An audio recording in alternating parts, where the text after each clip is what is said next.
Yo, what is going on, Steeler Nation? Welcome back to the Steel Factory podcast. This is episode 410. I'm Rion. I'm joined by my co-host Junior today. What's up? What's up? Scuff the intro there. We're good though. Welcome week 4. Putting this up on Friday just to test it out, how the video does. But yeah, man, we got the Colts this week. We're gonna go right into it. Basically talking about like the matchup, betting lines, maybe some parlays we're kicking up for the game. Stuff like that. How you looking? How you feeling about it actually? I'm feeling nervous. You know what? Like I think about the game and I think about like how these teams play, and all I can think is like this looks really really good for us. You know, we're already thinking about like, oh my God, 4-0. We could probably go into the Cowboys, potentially be 5-0, right? Like we're already looking ahead. We're looking past this Colts team. Tomlin is definitely known for dropping a couple games here and there when we shouldn't be. But it's weird because I was feeling really confident up until I saw these Vegas lines. We're only 1-point favorites, Yeah, some which have is 1.5, some have 1, which is weird. which makes me feel really, really nervous because everything about this would have you think that we would be 3-point favorites, 2-point favorites. On the road too, on Um, top of that. Yeah. yeah, yeah. I guess.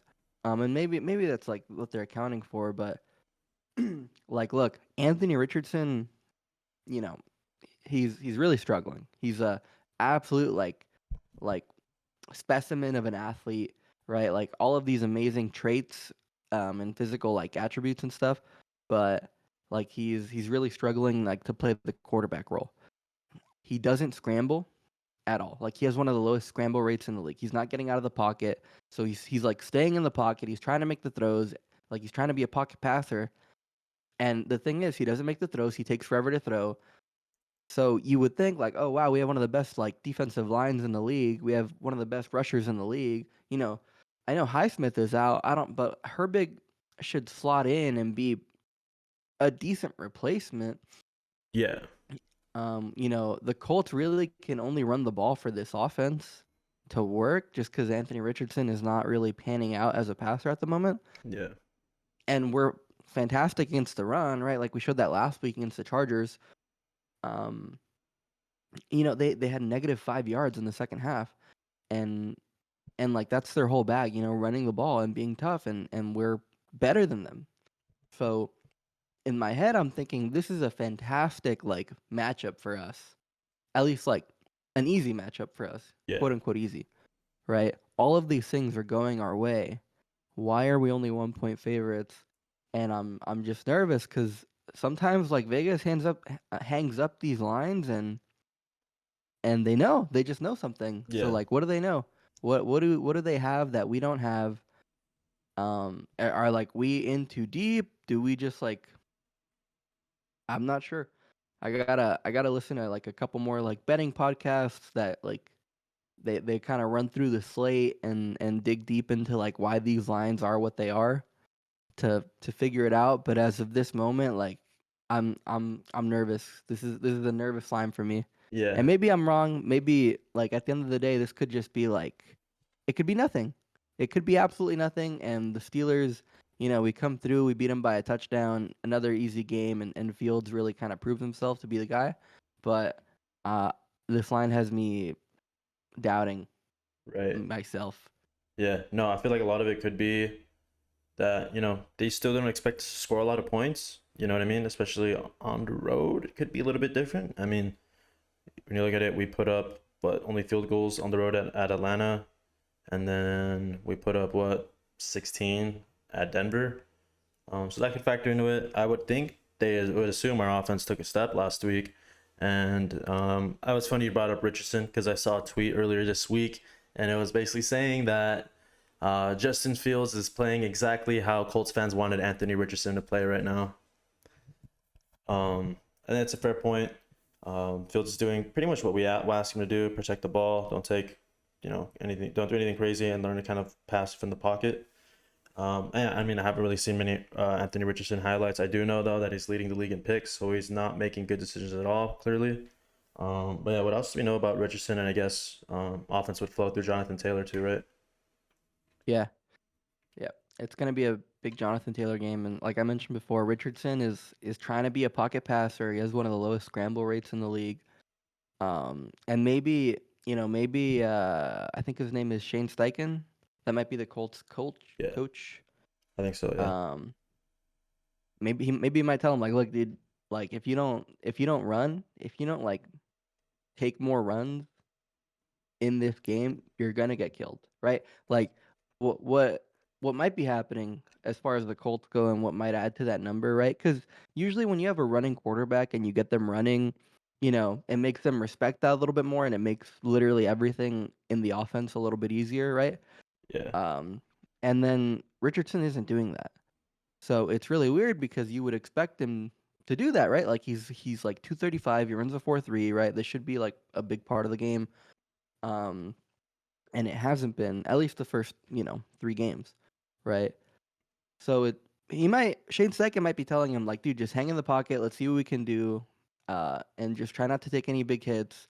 And we don't want you getting hurt because last season he missed almost like 15 games, 14 yep, games. yep. And this game he might tell him like, you got to get out of there, man. You cannot be taking these hits from Watt. You cannot be taking these hits from everywhere. You're Yeah, not gonna make it through the game behind that line. So who right. knows? So yeah, I think a lot of this is going to come down to the quarterbacks. Just kind of two guys kind of proved their case. One's looking a little bit better, one's looking a little bit shaky. Obviously, you feel really confident in our defense, right? Um, and I'm starting to build that confidence because normally we kind of see us kind of like a hiccup here and there. You know what I mean? But it's kind of getting to the point where they've just been so dominant against actually pretty decent competition, and it's like these guys could show up everywhere on the road whenever and shut down any offense. And yeah, I have a good feeling they're gonna do that against Richardson and basically Jonathan Taylor. Who else they got? Pittman, right? Yeah, Um, Pittman hasn't really done anything. They got some like nasty uh Alec Pierce. I think he got hurt though. And then they got AD Mitchell. He's another like downfield threat. Obviously, Richardson has a cannon, so we gotta respect that and make sure we kind of put a lid on this. Um, but yeah, I think it's gonna be interesting. It's weird. Like I feel exactly how you feel. Like it's like there's been years where we got humbled pretty quickly. I mean, last year especially, right? yeah. Like like Just on the it defensive side went of the ball too, you know. yeah, yeah, like the Niners fucking dunked on us like the very first game. And it's kind of funny looking back and being like so hesitant about your team almost all year, like, oh, like anything could happen this week, our defense could be really good, but who knows?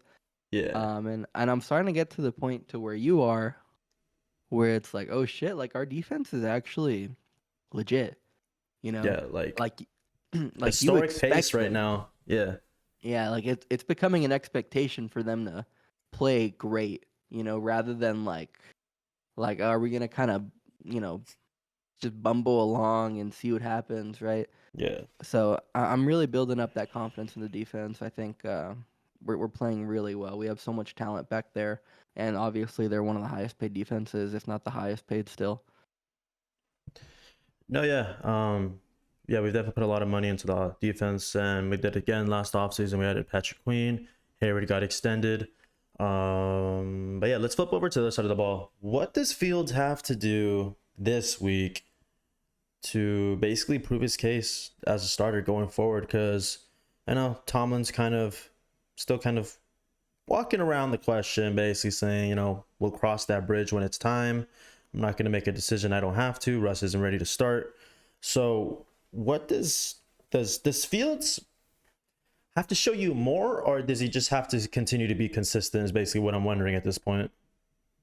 Um, let's see. As far as like Fields go, I want to talk about the offense and like our like what it would take for us to win this game, Yeah, right? yeah, But as far as like Fields himself goes, it's just more of the same, and maybe it's more of the same, and then just keep building, right? yeah, It's yeah, it's keep up the good decision making, keep up the the very smart winning football. Take zeros over negatives, right? You need to be taking I want him to throw the ball away rather than hold on to it and throw a pick or take a sack.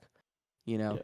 like, and those are things that he was really struggling with the last few years in Chicago. Is like he would make these like huge runs, these big hero plays, but at the same time it would be coupled with like, oh, and he took a sack for 10 yards. Oh, he threw a pick, right? Like he would be making losing plays. So hoping that we don't get a Justin Fields game, like a bad Justin Fields game Yeah. and all Yeah. that it entails, right?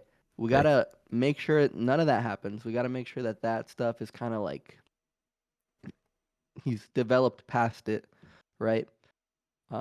And we have to keep adding on to that, like passing into the middle of the field and really being able to make those quick throws and put it into those tight windows that we saw him do last week. If we can see more of that and just see it be consistent and then still get a couple deep balls into Pickens, um, then this team is just rolling. Like week after week, this team is going to be very, very, very difficult to beat. no, yeah. Because yeah, like you said, Fields just has to continue to play it the way he's been playing. Because yeah, it could be like a slippery slope, a couple of mistakes here and there. We're putting our defense in a bad spot, and I feel like that's why the defense is being really successful this time instead of last year. Is because the offense is staying on the field a lot longer, and keeping the defense rested and not going 3-and-out consistently. And yeah, it's good to see the defense get more 3-and-outs too. But yeah, let's see what's the Colts like. I guess weakness on defense. What are they gonna have to do? I know we could talk about who's scoring touchdowns. Also, too, we'll get into anytime touchdown scores because it's been random. Calvin Austin, Darnell Yeah. Washington, Yeah. and if the Fields running touchdown too. But yeah, what do you think's gonna happen here? I think if we are who I think we are, last year we stole a lot of running plays in the last half of the season. We'd be playing the Rams one week, and then the very next week we'd be getting plays from we'd be getting their runs. We would see Yeah, their run plays, and it would just happen like pretty repeatedly. We just kind of became like this kind of Frankenstein offense down the stretch last year, and it's really good, right? Like you want to steal all the best ideas. Um, and obviously this is a copycat league, like top to bottom, right? That's why like half the league has Shanahan coordinators or McVay coordinators. I want us to really look at that Packers Colts film, where Malik Willis started against the Colts and they ran for like 260 yards, right? I want that for us. I think we should really hone in on that game and really try and get all of those concepts and implement them for ourselves. Obviously, not everything's going to translate perfectly, different personnel, different um, you know, like all that sort of stuff, right? But we should really look at that sort of template because we can definitely beat the Colts with the run. That is our like strong suit. We have so many weapons to do it with Field, with Najee, with Cordell Patterson now. yeah. I I'm not think I sure think about Warren's out, by Warren. the way. Yeah, Najee. There was a weird story. Najee came in off a sling on Monday, but I think he's still gonna play. I think he's fine. He Yeah, ended the game fine. yeah, So I'm not super worried about Najee or like his injury. It is a little weird. He'll probably just try and take hits with the other shoulder. yeah. But it's definitely we're gonna want to beat them with the run. Like just like we want to beat everyone else, we're gonna want to beat the Colts with the run. And it's pretty cool that I think for once in our lives we're at the forefront of the zag when it comes to trends, right? Yeah, Like we've we're been Steeler like football is the trend right now. Running yeah, the exactly. ball, Like you defense. gotta run the ball and defense, and that's what we've been about, even when it was definitely not, even when the league was not favoring that at all. Yeah, But this might be our year to like finally be like at the forefront of a trend and actually be riding that wave. yeah, man. I think yeah, I think it's a honestly should be a good matchup for us. Steeler football playing Steeler football is probably the easiest way to win this game. So hopefully Najee's all right. I like what we saw from Patterson in that fourth quarter last year. Hopefully we see more of that. Because it worked on a decent Chargers defense as well. But yeah, I mean, if there's anything else you want to add, unless there's anything else you want to add, we could go right into score predictions now. I guess. Well, I mean, we can contain the run.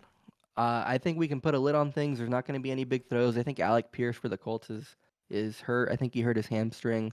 They still have 80 Mitchell who can do that same sort of stuff. So if we limit big plays from the Colts and we have all season, and we limit the run and we have all season, then we're gonna put it on Anthony Richardson to beat us on short dink and dunk offense, and he can't do that. He hasn't shown any ability to do that at all, and it leads to interceptions a lot of the times because he tries to force it into windows where he shouldn't. So I would, if you want, dude, put a money on Steelers interceptions. Put some money on Steeler interceptions. Put some money on 2 interceptions. Like, a little bit of something extra on that for Christmas or something, right? But but I think this game in my head it makes perfect sense for us to like have a very good win, but it's that -1 line that's scaring me. Yeah. Honestly thought it was a lot. I'm right though. Like it was a lot. It was like 2 at the beginning of the week, 2.5. I'm not sure. I didn't check. I feel like it was at least -2. Um, but yeah, I mean, what was my fucking point? Anyways, yeah, let's get into score predictions. Week 4, Steelers Colts, Sunday 1 p.m. game. Over unders 40. I think that's what I was gonna say earlier. Over unders 40. Steelers is minus. Let's go with -1. What are you thinking? I say we pull it out, dude. I still think we pull it out. Like I'm a little nervous, like for all the reasons we talked about. Like Vegas, sometimes they just know something, or maybe this is just one of those times where they're not respecting us and they think we're frauds, and this is a Fields game to prove himself or prove that he's not it. But I see us going. I'm gonna say Steelers 23, Colts 13. So you're taking that over this time? Oh no, is that? No, that's No. 36, right? Okay, under. Yeah. Yeah, I got to ride off the under again this week. It's hit every week so far. I'm gonna go Steelers 20, Colts 10. I think it's a repeat of last week's, but I really just feel like that's kind of the vibes for this game. That touchdown will probably come later on in the game to kind of seal it, ice the game. But yeah, any other closing thoughts before we wrap this up, bro? No, I think hopefully we see Fields kind of cement himself as QB1 and he gets it on the computer too.